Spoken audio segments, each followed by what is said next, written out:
আসসালামু আলাইকুম, সবাইকে আমার চ্যানেলে স্বাগতম। আশা করি সবাই ভালো আছেন।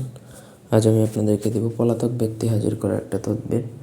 যদি কেউ পালিয়ে চলে যায়, সে যেই হোক না কেন, এক কথায় যেই হোক, ছেলে মেয়ে নারী পুরুষ, স্বামী স্ত্রী প্রেমিক প্রেমিকা, আপনার ফ্যামিলির কেউ যেই যাক না কেন, তাকে আপনি হাজির করাতে পারবেন। যদি সে জীবিত থাকে তাহলে অবশ্যই ইনশাল্লাহ হাজির হবে। পুরো ভিডিওটা প্রথম থেকে সবাই না টেনে শেষ পর্যন্ত দেখবেন, বুঝে শুনে তারপরে কাজ করবেন, তবেই আপনি ফলাফল পাবেন। ব্যক্তিগত যে কোনো প্রয়োজন বা যে কোনো কাজের জন্য স্ক্রিনে দেওয়া নাম্বার আছে, সরাসরি ফোনে বা হোয়াটসঅ্যাপে যোগাযোগ করে যে কোনো কাজ করাতে পারবেন, দেশে বা দেশের বাইরে থেকে। আগে প্রথম থেকে ভিডিওটা দেখুন। যদি কোনো ব্যক্তি পলাতক বা পালিয়ে চলে যায়, তাকে হাজির করার জন্য নিচের নকশাটা কাগজে লিখবেন। কাগজ বলতে এখানে বলা হয়েছে ভুজ পাতা।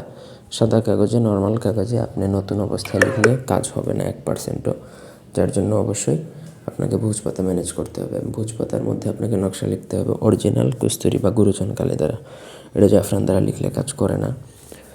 অরিজিনাল গুরুচান অথবা কস্তুরি কালি দ্বারা লিখবেন। লেখার পরে নিচে যাকে আপনি বাড়ি থেকে পলাতক হয়েছে ফিরিয়ে আনতে চান, তার নাম, সে ছেলে হলে পিতার নাম, মেয়ে হলে মাতার নাম লিখে নকশাটা গাছের ডালে বেঁধে দিবেন। এমনভাবে বাঁধবেন যেন সেটা বাতাসে দুল খায়, অন্য কোনো গাছের ডালের সাথে যেন না লেগে যায়, দুল খায় যেন হাওয়া, এরকম অবস্থায়। ওটা যখন দুলবে তখন কাঙ্ক্ষিত ব্যক্তি অস্থির হয়ে সে তার আগের জায়গায় ফেরত আসবে। এমন একটা জিন তার উপর চালান হবে যে তাকে শান্তিতে থাকতে দিবে না।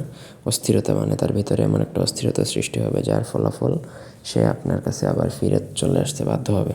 এটা যে কোনো ব্যক্তির উপর প্রয়োগ করা যায়। যদি পরকীয়া করে, কারোর সাথে যদি সম্পর্ক করে আপনার স্বামী বা স্ত্রী পালিয়ে যায়, তাকেও আনতে পারবেন। তো আশা করি বাইরে যদি বিদেশেও চলে যায়, সেখান থেকেও আসবে, তবে সময় লাগবে। তো এই ছিল আজকের ভিডিও। ধন্যবাদ সবাইকে আমাদের সাথে থাকার জন্য। আল্লাহ হাফেজ।